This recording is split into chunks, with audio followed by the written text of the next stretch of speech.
Hello, good evening students. स्वागत है आपका हमारे इस चैनल में। मैं आपका अपना गौरव सर आज आप लोगों के लिए लेके आया हूँ इंटीग्रेशन क्लास 12th की, जिसमें स्टूडेंट्स की काफ़ी क्वेरीज आ रही थी कि सर इंटीग्रेशन में हमें क्वेश्चंस करवाइए। तो मैं एक सीरीज स्टार्ट कर रहा हूँ जिसमें हम क्वेश्चंस करेंगे, ऐसे क्वेश्चंस करेंगे कि जो एग्ज़ाम में आने की काफ़ी प्रोबेबिलिटी है। ठीक है, प्रीवियस ईयर क्वेश्चन डिस्कस करेंगे। तो आज हम करने वाले हैं, जो फर्स्ट क्वेश्चन है हमारा, ये हमारा डेफिनेट इंटीग्रल का क्वेश्चन है। ठीक है, डेफिनेट इंटीग्रेशन ही क्यों स्टार्ट किया मैंने, क्योंकि अगर हम डेफिनेट इसको अगर हम हटा देते हैं तो यही क्वेश्चन हमारा इनडेफिनेट का बन जाता है। ठीक है, तो अगर हम डेफिनेट कर रहे हैं तो इनडेफिनेट हमारा साथ साथ में खुद ब खुद प्रिपेयर हो जाएगा। ठीक है, कंसेप्ट को समझना है। देखो, इंटीग्रेशन उसी बच्चे को आएगी जो प्रैक्टिस करेगा। सबसे पहले जब भी इंटीग्रेशन का क्वेश्चन आता है उस क्वेश्चन को जरा थोड़ा ध्यान से देखिए, जल्दबाजी नहीं करनी है। क्वेश्चन में क्या बोला गया पहले उसको देखना है। तो सबसे पहले आज मैं इस लेक्चर में जो करवाने जा रहा हूं, देखिए सबसे पहले जो हमें एक क्वेश्चन दिया हुआ है, यहां पर हमें लिमिट दी है 0 to π/4 और रूट के अंदर दिया हुआ क्वेश्चन हमें 1 + sin 2x। ठीक है, 1 + sin 2x। और इसी टाइप का एक क्वेश्चन यहां पर और लिख देता हूं मैं, 0 to π/4 रूट के अंदर हमें लिख दिया 1 - sin 2x। ठीक है, अब देख लीजिए दोनों क्वेश्चंस को जरा ध्यान से देखो। यही क्वेश्चंस अगर तुम्हें एग्जाम में अगर आता है तो तुम विद इन सेकंड हम इसको सॉल्व करना सीखते हैं। सबसे पहले जब भी ऐसा क्वेश्चन आएगा हम इसको लेट कर लेते हैं पहले आई इंटीग्रल।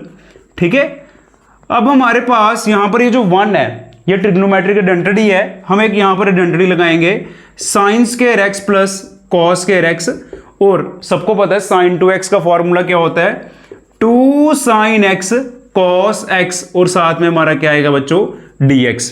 क्लियर है।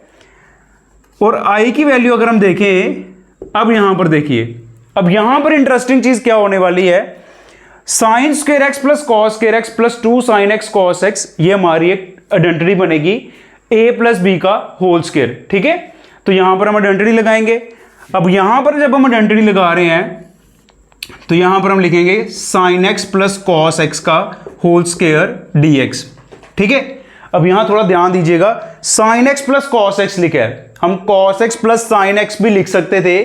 ठीक है, तो यहां पर देखो ये स्क्वायर और रूट हमारा क्या हो जाएगा, कैंसल, और यहां पर क्या बनेगा 0 to π/4।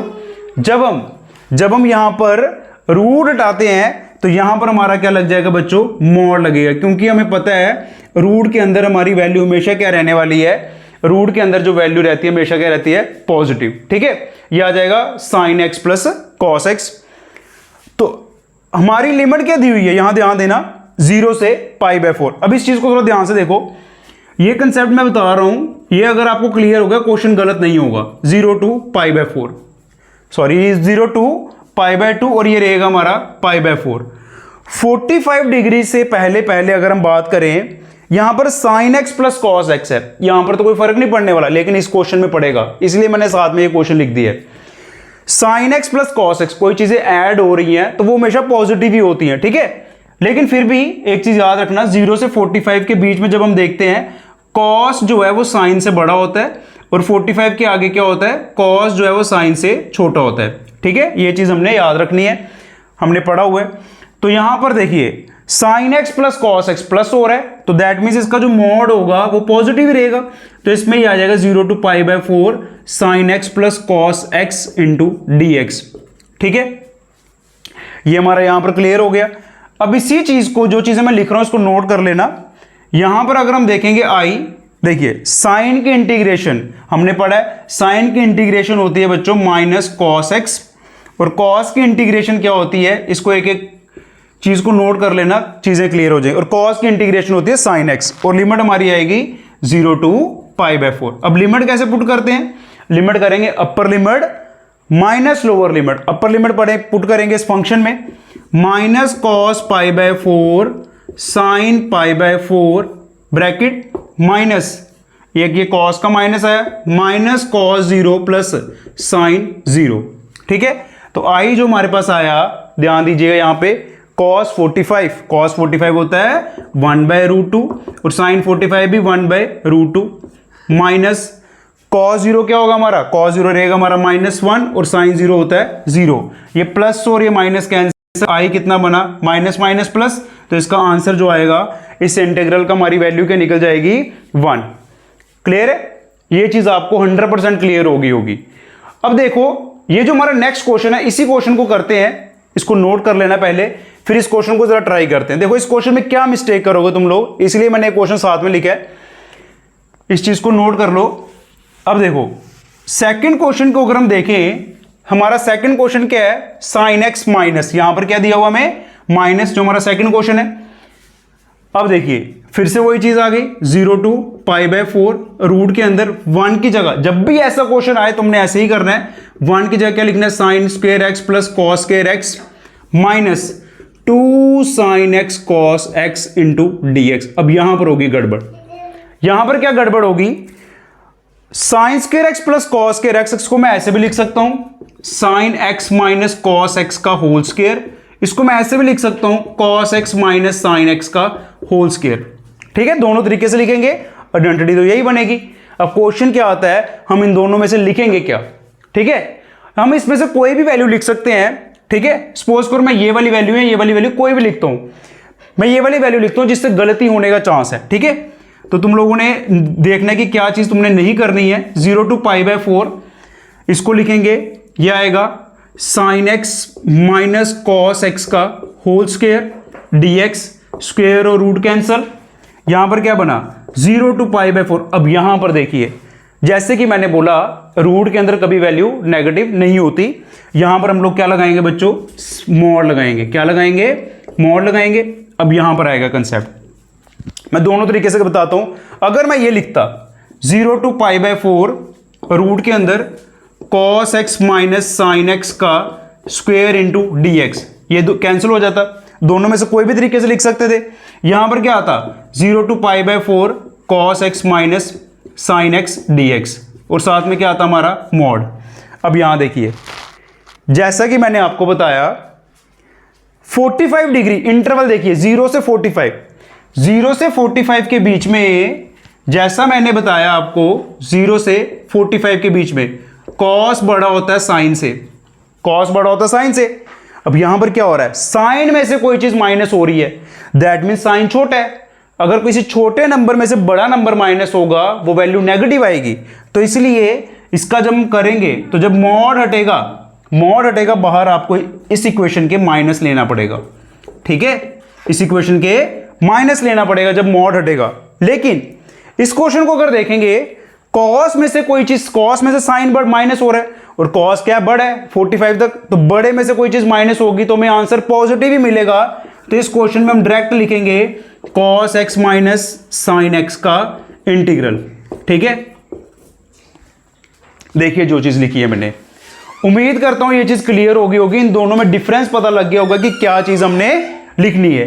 ठीक है, एक एक चीज ऐसे करवाऊंगा, इंटीग्रेशन के क्वेश्चंस ऐसे करवाऊंगा कि एग्जाम तक, बोर्ड्स के एग्जाम आने तक मेरे प्लेलिस्ट में एक ऐसे क्वेश्चन होंगे जब तुम वो करके जाओगे तुम्हारा एग्जाम में कोई भी क्वेश्चन गलत नहीं होगा। ठीक है, फुल कंसेप्ट के साथ रिलेटेड क्वेश्चन, ये क्वेश्चन में ऐसे करेंगे, क्यों करेंगे वो भी बताऊंगा। अब ये चीज क्लियर हो गई। अब बताइए, अब किसी भी चीज से करें आंसर तो सेम आएगा। ये चीज से आप ट्राई करना, इसको फर्दर प्रोसीड, कॉस की इंटीग्रेशन साइन और साइन की माइनस कॉस, लिमिट पुट करना। ठीक है, मैं इसको क्वेश्चन को प्रोसीड करता हूं, जो मैंने माइनस लिए, ये आ गया हमारा क्या बच्चों, माइनस आ गया बाहर 0 से π/4 sine x minus cos x d x, minus आया हमारा यहां पे, साइन की इंटीग्रेशन माइनस कॉस, और कॉस की देखो जो साइन की डिफरेंशिएशन उल्टा होता है यहां पे। ठीक है, साइन की इंटीग्रेशन माइनस कॉस, और कॉस की साइन एक्स, लिमिट आएगी 0 से π/4, यह आया हमारा। अब लिमिट पुट करेंगे, minus cos 45 degree sine 45 degree. ठीक है, और ये ब्रैकेट लगाना है।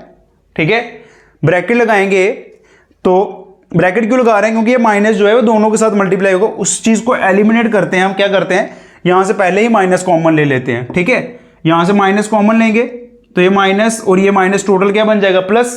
तो ये क्या बनेगा अंदर, cos x plus sine x 0 to π/4। Clear है यहां तक? देखो कंसेप्ट समझ आ रहा है, इसको लाइक कर दो। ठीक है, अब लिमिट पुट करेंगे, upper limit cos π/4 sine pi by 4 minus cos 0, upper limit minus lower limit, cos 0, lower limit ये है हमारी कॉस 0 प्लस साइन 0। देखिए cos 45 1 by root 2, sine 45 1 by root 2। Cos 0 बच्चों क्या होगा हमारा 1 और साइन 0 होता है 0। ठीक है, 1 by root 2 plus 1 by root 2, 1 by root 2 plus 1 by root 2 इनको जोड़ेंगे मतलब ये बन जाएगा 2 अपॉन रूट 2 माइनस का 1। ठीक है, तो देयरफॉर आई हमारा क्या बना 2। अब इसको हम क्या कर सकते हैं, और 2 अपॉन रूट 2 को रैशनलाइज कर लीजिए, रूट 2 अपॉन रूट 2 माइनस 1, तो क्या बचा 2 अपॉन 2 रूट 2 माइनस 1, रूट 2 और रूट 2 बचेगा 2, ये कैंसिल होके क्या बना हमारा आंसर रूट 2 माइनस 1।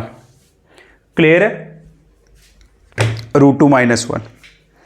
ठीक है, उम्मीद करता हूं आपको जो कंसेप्ट मैंने इस लेक्चर में समझाया वो क्लियर हो गया। डेली लेक्चर आएगा आपके लिए इंटीग्रेशन का। ठीक है, साथ साथ में जो हम फिजिक्स की सीरीज कर रहे हैं उससे रिलेटेड वीडियो भी आएगी। हाँ, डिले हो गया, काफ़ी दिनों से वीडियो नहीं आ पाई, कुछ इशू था। ठीक है, बट अब कोशिश रहेगी मेरी कि इंटीग्रेशन डेली लेक्चर आएगा और साथ में फिजिक्स का जो है वो भी लेक्चर अपलोड करेंगे अल्टरनेट डेज पे। ठीक है, अगर ये कंसेप्ट क्लियर हो गया आपको, वीडियो को लाइक करो, शेयर करो। ठीक है, और चैनल को सब्सक्राइब करना। अब इसमें अगर डेफिनेट का क्वेश्चन होता बच्चों तो क्या होता, लिमिट हटा दीजिए, यही क्वेश्चन डेफिनेट का बन गया ना, इनडेफिनेट का सॉरी, और इनडेफिनेट में साथ में कांस्टेंट आ जाएगा, बस यही फर्क है। बाकी मेथड सेम है, प्रैक्टिस चाहिए, प्रैक्टिस। जब पेन चलेगा इंटीग्रेशन में तो इंटीग्रेशन आएगी, कैलकुलस ऐसे नहीं आता भाई, मेहनत करनी पड़ेगी कैलकुलस में। ठीक है, मिलते हैं नेक्स्ट वीडियो में, आज के लिए इतना ही है।